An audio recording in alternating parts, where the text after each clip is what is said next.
hira mijoro ho vavolombelona. Jauna voalohany toko voalohany andininy voalohany ka hatramin'ny fahaefatra. Izay hatramin'ny voalohany izay efa renay, izay efa hitan'ny masonay, izay efa nijerenay sady efa nisapain'ny tananay dia ny amin'ny teny fiainana. Fa efa naseho ny fiainana ary efa nahita azy zay dia tonga vavolombelona ka manambara aminareo ny fiainana mandrakizay izay tao amin'ny ray ka efa naseho taminay.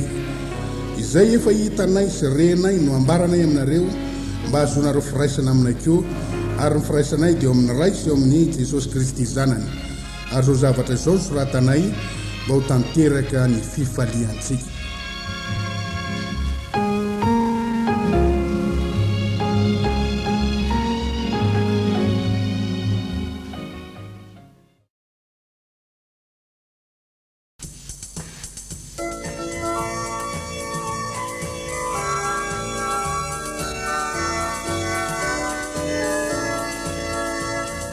Gagaiana ora mijoro eto izay mba ho vavolombelon'ny Jesosy.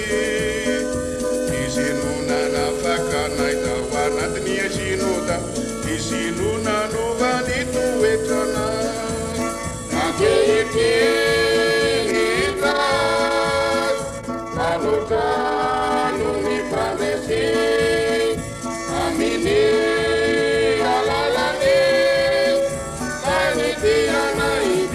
Jesosy.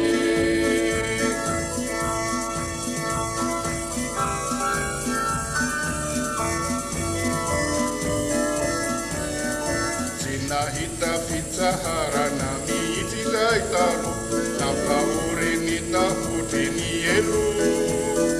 Fantatra ihany efankehitiny ny famarinana, fa ny Jesosy ny fahefana. Ankehitriny izay manotrano ny mpandresy aminy alalany manidianay dia Jesosy.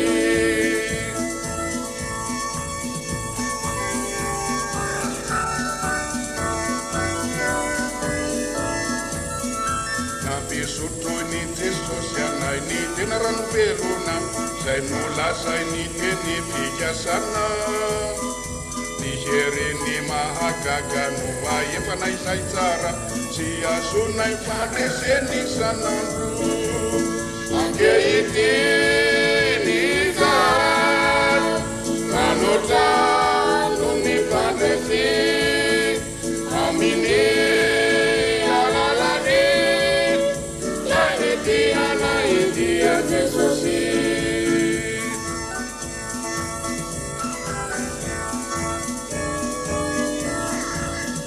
Fantatra ovefadia ny ovoako tsy avoko, ny olombelona rehetra isa.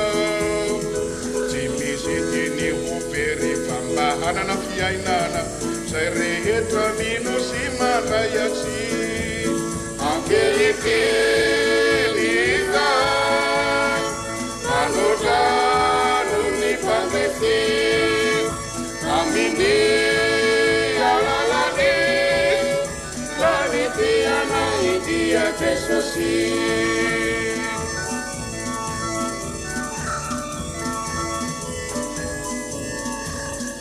Toy indreto isahay mijoro ho vavolombelona, ilaza fatianako Jesosy.